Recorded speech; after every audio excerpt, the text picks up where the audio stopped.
അസ്സലാമു അലൈക്കും വറഹ്മത്തുള്ളാഹി വബറകാതുഹു.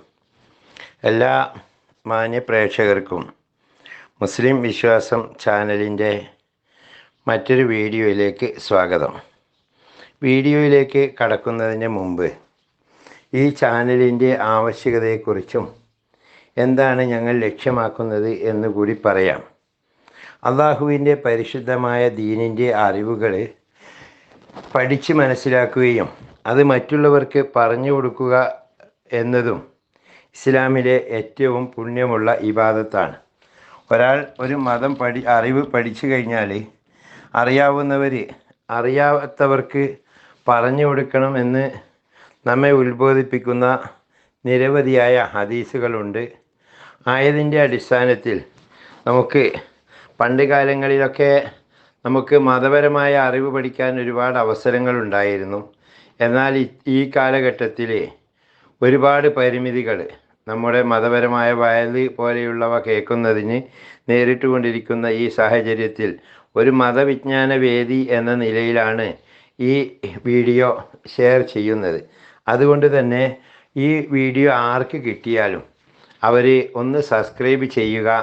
അതുപോലെ തന്നെ മറ്റെന്തെങ്കിലും നിങ്ങൾക്ക് അറിയാനുള്ള അറിവുകൾ വല്ലതുമുണ്ടെങ്കിൽ അത് കമൻറ്റ് ബോക്സിൽ രേഖപ്പെടുത്തുക, ഷെയർ ചെയ്യുക, ലൈക്ക് ചെയ്യുക മുതലായവ ചെയ്താൽ കൂടുതൽ ആളുകളിലേക്ക് എത്തിക്കാൻ കഴിയും എന്ന മുഖവുരയോടു കൂടെയാണ് ഞങ്ങൾ വീഡിയോയിലേക്ക് കടക്കുന്നത്. ഈ വീഡിയോ ശ്രദ്ധിച്ച് കേൾക്കാം.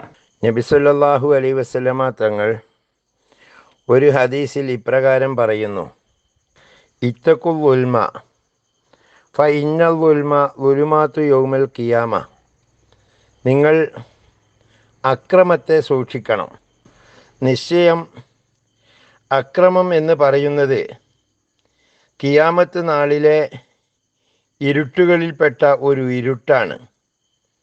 അല്ലാഹു സുബ്ഹാനഹു വ തആല അക്രമത്തെക്കുറിച്ച് നിരവധിയായ ഖുർആൻ വചനങ്ങളിലൂടെ നമുക്ക് മുന്നറിയിപ്പ് നൽകിയിട്ടുണ്ട്.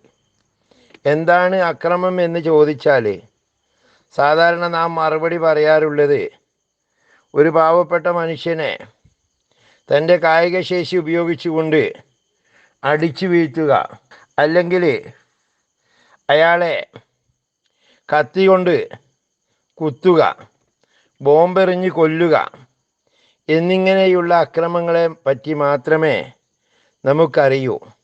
എന്നാൽ ഏറ്റവും വലിയ അക്രമം എന്താണെന്ന് സൂറത്ത് ലുക്മാനിൽ മഹാനായ ലുക്മാൻ തൻ്റെ മകനെ അറിയിച്ചു കൊടുക്കുന്നു, പഠിപ്പിച്ചു കൊടുക്കുന്നു. ഇന്ന ശിർക ലളുൽമുൻ അലീം. ഏറ്റവും വലിയ അക്രമം എന്ന് പറയുന്നത് തന്നെ സൃഷ്ടിച്ച്, തന്നെ സംരക്ഷിച്ച്, തനിക്ക് ഭക്ഷണം നൽകി, തനിക്ക് രോഗം വരുമ്പോൾ അത് ശിഫയാക്കി എല്ലാ രീതിയിലും തന്നെ സംരക്ഷിക്കുന്ന അള്ളാഹുവിന് പങ്കു ചേർക്കലാണ് ഏറ്റവും വലിയ അക്രമം. നബി സല്ലല്ലാഹു അലൈഹി വസല്ലമ തങ്ങളോട് ഒരിക്കൽ ഒരു സഹാബി ചോദിച്ചു: നബിയെ, അക്രമം എന്ന് പറഞ്ഞാൽ എന്താണ്? നബി സല്ലല്ലാഹു അലൈഹി വസല്ലമ പറഞ്ഞത് വളുഉ ഷൈഇൻ ഫി ഒയ്രി മൗളിഇഹി.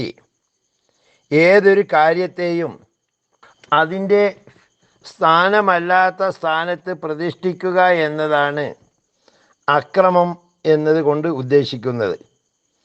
അതായത് ഏറ്റവും വലിയ അക്രമം ശിർക്കാകുന്നത് എന്തുകൊണ്ടെന്നാൽ ഒരു മനുഷ്യൻ അവനെ ഏറ്റവും പരമമായ അവൻ്റെ യജമാനൻ, അവൻ്റെ ഉടമസ്ഥൻ അള്ളാഹുവാണ് എന്ന ഉത്തമ ബോധത്തോടെ ജീവിക്കേണ്ടതും ആ ഉബൂദിയത്ത് അഥവാ അടിമത്വം മറ്റൊരാൾക്കും വകവെച്ച് കൊടുക്കാൻ പാടില്ലാത്തതുമാണ്. അങ്ങനെ വകവെച്ച് കൊടുക്കുമ്പോൾ അത് ഒരു വസ്തുവിനെ അതിൻ്റെ സ്ഥാനമല്ലാത്ത സ്ഥാനത്ത് വകവെച്ച് കൊടുക്കലായി മാറുന്നു. അതുകൊണ്ട് തന്നെ അതാണ് ഏറ്റവും വലിയ ശിർക്ക്. ഇത് അക്രമത്തിൻ്റെ ഏറ്റവും വലിയ പട്ടികയാണ്. പിന്നെ മറ്റൊന്ന് പറയുന്നത് ഭൂമിയിലെ എല്ലാ ജീവികളോടും നാം കാരുണ്യം കാണിക്കുക എന്നത് മനുഷ്യൻ്റെ അടിസ്ഥാന സ്വഭാവമായി പടച്ച തമ്പുരാൻ നിശ്ചയിച്ചു തന്ന കാര്യമാണ്. അവിടെ ഏതെങ്കിലും രൂപത്തിൽ മനുഷ്യൻ അതിക്രമണം കാണിക്കുകയാണെങ്കിൽ അത് അക്രമമായി മാറും. ഒരു ഭാര്യയായ ഒരു സ്ത്രീ തൻ്റെ ഭർത്താവല്ലാത്ത മറ്റൊരാളുമായി ബന്ധം സ്ഥാപിക്കുമ്പോൾ അവളിൽ നിന്നുണ്ടാകുന്ന ഏറ്റവും വലിയ ഒരു അക്രമമായി അത് മാറുന്നു. അപ്രകാരം മാതാപിതാക്കളെ നൽകി ആദരിക്കേണ്ടതിന് പകരം അവരെ എല്ലാ രീതിയിലും മക്കൾ അവമതിക്കുമ്പോൾ അതും അക്രമമായി മാറുന്നു. ഈ അക്രമത്തിൻ്റെ ശിക്ഷ എന്ന് പറയുന്നത് അത് ഇരുട്ടാണ്, അത് നരകത്തിലേക്കാണ് മനുഷ്യനെ ചേർക്കുന്നത്. പിന്നെ സാധാരണ വ്യക്തിപരമായി നമ്മൾ ചെയ്യുന്ന അക്രമങ്ങൾ, അതായത് ഒരു മനുഷ്യനെ ദ്രോഹിക്കുക, തൻ്റെ കായിക ബലം ഉപയോഗിച്ച് നേരിടുക എന്നൊക്കെ പറയുന്നത് അല്ലാഹു നീതിപൂർവം വിചാരണ ചെയ്ത് കാര്യങ്ങൾ തീരുമാനിക്കുന്നതാണ്. ഒരു ഹദീസിൽ കാണാം, ഏതൊരാളും അയാളുടെ ശക്തി ഉപയോഗിച്ചുകൊണ്ടോ തൻ്റെ സാമർഥ്യമോ കഴിവോ ഉപയോഗിച്ചുകൊണ്ടോ മറ്റൊരുത്തനെ ആക്രമിച്ചാൽ അല്ലാഹു ആ കഴിവും സാമർഥ്യവും അത് ഉപയോഗിക്കപ്പെട്ടത് ആരുടെ നേരെയാണോ അയാൾക്ക് നൽകിക്കൊണ്ട് ഇയാളെ തിരിച്ചടിക്കും എന്നത്.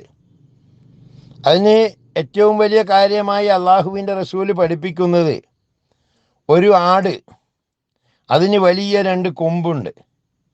ആ ആട് ഒരു കൊമ്പില്ലാത്ത ഒരു ആടിനെ കുത്തി പരിക്കേൽപ്പിച്ചാൽ മഹിഷറയിൽ വെച്ചുകൊണ്ട് ആ കൊമ്പില്ലാത്ത ആടിന് കൊമ്പുകൾ നൽകിക്കൊണ്ട് അള്ളാഹു തിരിച്ച് കുത്തിപ്പിക്കും. അത് അള്ളാഹുവിൻ്റെ നീതിയാണ്. ബനു ഇസ്രായേൽക്കാരിൽപ്പെട്ട ഒരു മനുഷ്യൻ്റെ കഥ ഇപ്രകാരം പറയുന്നു. അയാൾ കടൽ തീരത്താണ് ജീവിച്ചിരുന്നത്. അയാൾ മീൻ പിടിച്ചുകൊണ്ടാണ് തൻ്റെ ഉപജീവന മാർഗം കണ്ടെത്തിയിരുന്നത്. അങ്ങനെ ഒരു ദിവസം അയാൾ മീൻ പിടിക്കാൻ പോയപ്പോൾ അയാൾക്ക് വലിയൊരു മീൻ കിട്ടി. അയാൾ വലിയ സന്തോഷത്തോടെ അത് മാർക്കറ്റിൽ ആർക്കെങ്കിലും കൊണ്ടുപോയി വിറ്റ് പൈസ ഉണ്ടാക്കാം എന്ന ഉദ്ദേശത്തോടെ നടന്നു പോകുമ്പോൾ ഒരക്രമിയായ ഒരു മനുഷ്യൻ അയാളുടെ മുന്നിൽ പ്രത്യക്ഷപ്പെട്ടു. ആ മീൻ തനിക്ക് വേണമെന്ന് ആവശ്യപ്പെടുകയാണ്. ഇയാൾ പറഞ്ഞു, എൻ്റെ വില തന്നാൽ തരാം. പക്ഷേ അക്രമി വില കൊടുക്കാനൊന്നും തയ്യാറല്ല, അയാൾക്ക് ആ മീൻ വെറുതെ കിട്ടണം. അങ്ങനെ പിടിവലിയായി ഇയാൾ പിടിച്ചെടുത്തുകൊണ്ട് മീൻ കൊണ്ട് അക്രമി തൻ്റെ വീട്ടിലേക്ക് പോകുന്നു. അവിടെ നിന്ന് ആ മീൻ മുറിച്ച് ഭക്ഷണമാക്കി പാകം ചെയ്യുന്നതിനിടയിൽ മീൻ മുറിക്കുമ്പോൾ അയാളുടെ കയ്യിലേക്ക് ആ മീനിൻ്റെ മുള്ള് കുത്തിക്കയറുന്നു. അയാൾക്ക് അസഹ്യമായ വേദന അപ്പോൾ തോന്നി. പക്ഷേ അത് പാകം ചെയ്യുകയും അത് കഴിക്കുകയും ചെയ്യുന്ന തിരക്കിലായിരുന്നു അയാൾ. അങ്ങനെ രാത്രി അയാൾ കിടന്നുറങ്ങി. നേരം വെളുക്കുമ്പോഴത്തേക്കും ആ മുള്ള് തറച്ച ഭാഗം വലിയ തോതിൽ വീർത്തു നീര് കെട്ടി. വൈദ്യനെ സമീപിച്ചപ്പോൾ ആ കൈ മുറിച്ചു മാറ്റുകയല്ലാതെ മറ്റൊരു വഴിയുമില്ല എന്ന് പറയുകയാണ്. അയാൾ തൻ്റെ കൈയുടെ ആ ഭാഗം മുറിച്ചു മാറ്റി. പക്ഷേ പിറ്റേ ദിവസത്തേക്കും പഴുപ്പ് കൈയുടെ തോളറ്റം വരെ നീണ്ടു. ആ കൈ മുറിച്ചു, മൊത്തമായി മുറിക്കേണ്ടി വന്നു. തുടർന്ന് ഇടത് കൈയിലേക്കാണ് ഈ പഴുപ്പ് പകർന്നത്. ആ കൈയും ഘട്ടം ഘട്ടമായി മുറിച്ചു. പിന്നീട് കാലിലേക്ക് വന്നു, അതും മുറിച്ചു. ഒടുവിൽ തൻ്റെ കൈകാലുകൾ നഷ്ടപ്പെട്ട് കേവലം ഒരു മാംസപിണ്ഡമായി മാറിയ ആ മനുഷ്യൻ ഒരു രാത്രി വളരെ സങ്കടത്തോടെ, നിരാശയോടെ ആത്മഹത്യയെക്കുറിച്ച് ഓർത്തുകൊണ്ട് കിടന്നുറങ്ങുന്നു. രാത്രിയിൽ അയാൾ ഒരു അശരീരി കേൾക്കുന്നു. അല്ലടോ സാധുവായ മനുഷ്യ, നീ എവിടെ വരെയാണ് നിന്റെ ശരീരം മുറിക്കുക? നീ ആ ആക്രമിക്കപ്പെട്ട മനുഷ്യനെ പോയി അയാളുടെ കാശ് കൊടുത്തുകൊണ്ട് അയാളെ കൊണ്ട് പൊരുത്തപ്പെടുവിച്ചാലല്ലാതെ നിനക്ക് രക്ഷയില്ല എന്ന്. അയാൾ പിറ്റേന്ന് രാവിലെ തന്നെ ആ സാധു മനുഷ്യനെ കണ്ട് ആ മീനിൻ്റെ വില കൊടുത്ത് പൊരുത്തപ്പെടുവിച്ചു. അന്ന് രാത്രി അയാൾ കിടന്നുറങ്ങി. നേരം വെളുക്കുമ്പോഴേക്കും അയാളുടെ അവയവങ്ങളെല്ലാം ശരിയായ രൂപത്തിൽ കാണാൻ കഴിഞ്ഞു എന്ന് ഈ ഇസ്രായേലി മുക്കുവൻ്റെ കഥ വിവരിച്ചുകൊണ്ട് പണ്ഡിതന്മാർ നമുക്ക് പറഞ്ഞു തരികയാണ്. അതുകൊണ്ട് ഒരു മനുഷ്യനും ഒരു ആക്രമണത്തിനും മുതിരരുത്. അത് മുസ്ലിമിൻ്റെ ലക്ഷണമല്ല. അക്രമം എന്നത് തടയുക എന്നതാണ് നമ്മുടെ കടമ. അക്രമം എവിടെ കണ്ടാലും നമ്മുടെ വാക്കുകൊണ്ടോ അല്ലെങ്കിൽ പറ്റുമെങ്കിൽ കൈകൊണ്ടോ തടയുക, അല്ലെങ്കിൽ മനസ്സുകൊണ്ട് വെറുക്കുക. ഇതാണ് ഒരു മുസൽമാൻ്റെ രീതി. അള്ളാഹു എല്ലാവിധ ആക്രമണങ്ങളിൽ നിന്നും ആക്രമിക്കപ്പെടുന്നതിൽ നിന്നും നാം ഏവരെയും കാത്തുരക്ഷിക്കട്ടെ. ആഖിറു ദഅ്വാനാ അൽഹംദുലില്ലാഹി റബ്ബിൽ ആലമീൻ. അസ്സലാമു അലൈക്കും വറഹ്മത്തുള്ളാഹി വബറകാതുഹു.